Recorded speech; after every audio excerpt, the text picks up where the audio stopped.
મહેસાણા જિલ્લાના કેટલાક ગામડાઓમાં મહિલાઓને પૈસા ન લીધા હોવા છતાં લોન ભરવાની ખોટી નોટિસ મળ્યાનો મામલો. ઓનલાઈન ટીવી ન્યૂઝના સમાચારથી તંત્ર તાત્કાલિક હરકતમાં આવ્યું. ચોટિયા ખાતે મહિલાઓની ફેક લોન મુદ્દે મહેસાણા જિલ્લા રજિસ્ટ્રાર કચેરી ટીમ દ્વારા તપાસ હાથ ધરવામાં આવી. મહેસાણા જિલ્લામાં 1400થી વધુ મહિલાઓના નામે ખોટી લોનનો મામલો. મોડી રાત્રે ચોટિયા ખાતે ટીમે ડોક્યુમેન્ટ વેરીફાઈ પ્રક્રિયા હાથ ધરી.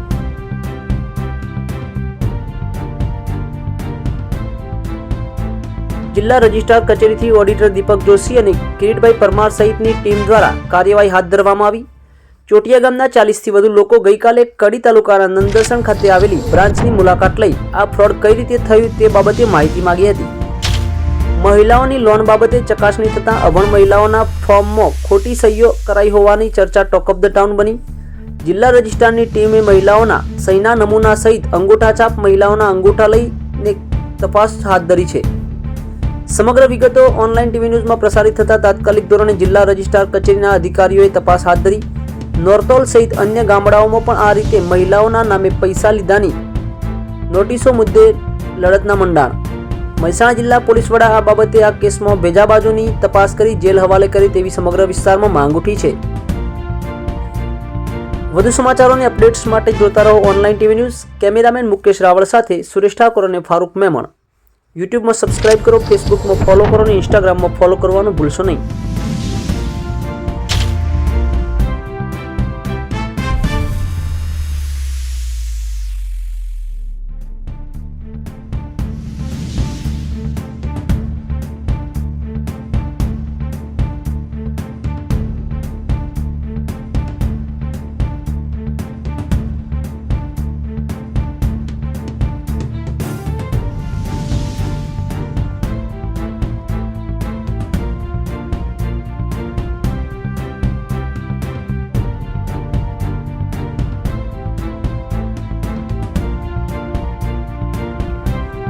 સરપંચશ્રી, આજે આપની ગામની અંદર જિલ્લા રજિસ્ટ્રારની ટીમ આવી છે, શું કહેશો?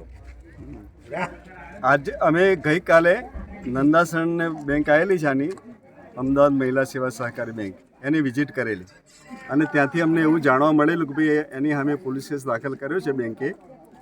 પરંતુ અમે એની જોડે માગ્યા હતા કે ભાઈ તમે એના ડોક્યુમેન્ટ આપો, તો એ લોકોએ કહ્યું હતું ભાઈ અમે તમને ડોક્યુમેન્ટ ના આપીએ કારણ કે હેડ ઓફિસમાં પડ્યા છે, એટલે અમને ડોક્યુમેન્ટ આપ્યા નહોતા. પરંતુ એના અનુસંધાને મહેસાણા જિલ્લા રજિસ્ટ્રારનો સ્ટાફ ત્યાં નંદાસણની જે શાખા છે આ બેંકની ત્યાં ગયેલા. એ લોકો ત્યાંથી એની બધી નકલો લાવ્યા છે, જે આ લોન કેસ ઊભા કરેલા છે ને એ લોન કેસના બધા પુરાવા અને એની ઝેરોક્ષ લઈને અહીંયા અત્યારે ચોટિયા ગામમાં આવેલી છે ટીમ. અને એ ટીમ અત્યારે દરેક જે લોન ધારક છે એમને રૂબરૂ બોલાવી અને એની ચકાસણી કરે છે કે ભાઈ આ ફોર્મ તમે ભર્યું છે, સહી તમારી છે, ફોટો તમારો છે, આધાર કાર્ડ તમારું છે કે કેમ, એ બધાની તપાસણી આ રજિસ્ટ્રાર મહેસાણાની ઓફિસના કર્મચારી અધિકારી કરી રહ્યા છે. આ અંગે હવે શું કાર્યવાહી આપના થકી કરવામાં આવશે? હવે આ અંગે એવું છે કે જિલ્લા રજિસ્ટ્રાર કચેરી તરફથી આ જે બધા સ્ટેટમેન્ટો લેવામાં આવ્યા છે લોન ધારકોના, એના અનુસંધાને આ એક one type of cross checking છે. એટલે ક્રોસ ચેકિંગના આધારે જિલ્લા રજિસ્ટ્રાર પોતે પણ આમાં તપાસ કરી અને એનો અહેવાલ આપશે અથવા જે તે સંબંધિત બેંકને પણ આ અંગે કાર્યવાહી કરવા માટે જાણ કરશે એવું અમારું માનવું છે. મોડી રાત્રે જિલ્લામાંથી ટીમ આવી છે, તો તેને લઈને શું કહેશો? મોડી રાત્રે જિલ્લામાંથી ટીમ આવી છે, ખરેખર અમે એમને ધન્યવાદ આપીએ છીએ રજિસ્ટ્રાર ઓફિસના કર્મચારી અધિકારીઓને કે આજે રાત્રે 9 વાગે બી એ ટીમ આજે અમારા ગામની મુલાકાત લીધી છે અને મુલાકાત લઈને દરેક લોન ધારકનો રૂબરૂ બોલાવીને સંપર્ક કર્યો છે અને દરેકના સ્ટેટમેન્ટો એ લોકોએ અહીંયા લીધા છે. ખરેખર એ ધન્યવાદને પાત્ર છે કે એમણે આવું એક બીના બની છે ચોટિયા ગામની અંદર કે જે ફ્રોડ થયો છે લોન ધારકોના નામે આ બેંક દ્વારા, અને એ લોકોના સહારે ખરેખર આ રજિસ્ટ્રારની ટીમ આવી છે. અમે એમને ખૂબ ખૂબ અભિનંદન આપીએ છીએ અને આભાર માનીએ છીએ. ગઈકાલે આપના ગામની ટીમે નંદાસણ બ્રાન્ચની મુલાકાત લીધી હતી અને ત્યારબાદ નંદાસણ બ્રાન્ચ તરફથી આપને શું જવાબ આપવામાં આવ્યો છે અને શું કઈ વ્યક્તિ દ્વારા ફ્રોડ કરવામાં આવ્યું છે, કઈ માહિતી છે? હા, એમાં અમને એવું કહેવામાં આવ્યું કે ખરેખર ફ્રોડ થયો છે, હકીકત સાચી છે અને આ ફ્રોડ કરનાર એના જે નંદાસણ બ્રાન્ચ છે એના બ્રાન્ચ મેનેજર, એક એકાઉન્ટન્ટ, એક ક્લાર્ક અને એક વચેટિયો માણસ છે, ભાવિશ શાક એવું કંઈક નામ છે.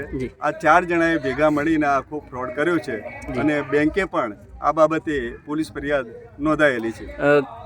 આજ સુધી કેટલા લોકો સાથે આ ફ્રોડ થયાનું બેંક દ્વારા જાણવા મળેલ છે? બેંક દ્વારા એવું કહેવામાં કે આવી તો 440 નોટિસો અમે અહીંથી ઇસ્યુ કરી છે અને નોટિસો ઇસ્યુ કરવા પાછળનું કારણ બી એવું છે કે ખરેખર લોન ધારકે લોન લીધી છે કે પછી ખોટી લોન આ લોકોના નામે ઉધારી છે એ સાબિત કરવા માટે. એટલે નોટિસ આવે એટલે માણસ જવાબ આપવાનો છે કે ભાઈ લોન લીધી છે કે નથી લીધી. એટલે ઇનડાયરેક્ટલી આ ક્રોસ ચેકિંગ જ છે અને ખરેખર આના નામે લોનનો આખું એનો ઉચાપત કરી અને મોટું ફ્રોડ અને મોટું સ્કેમ કર્યું છે.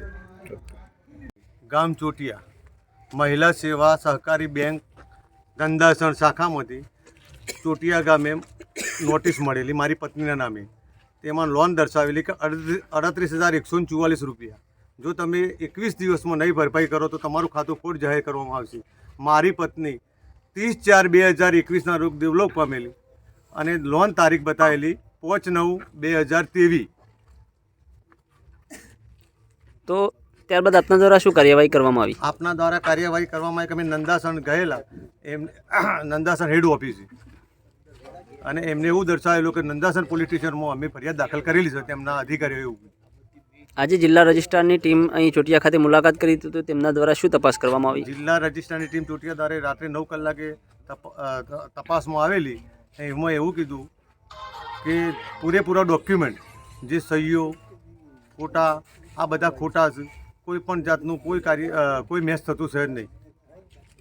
હવે આપના દ્વારા શું કાર્યવાહી કરવામાં આવશે? હવે આપના દ્વારા પોલીસ ફરિયાદ દાખલ કરવામાં આવશે.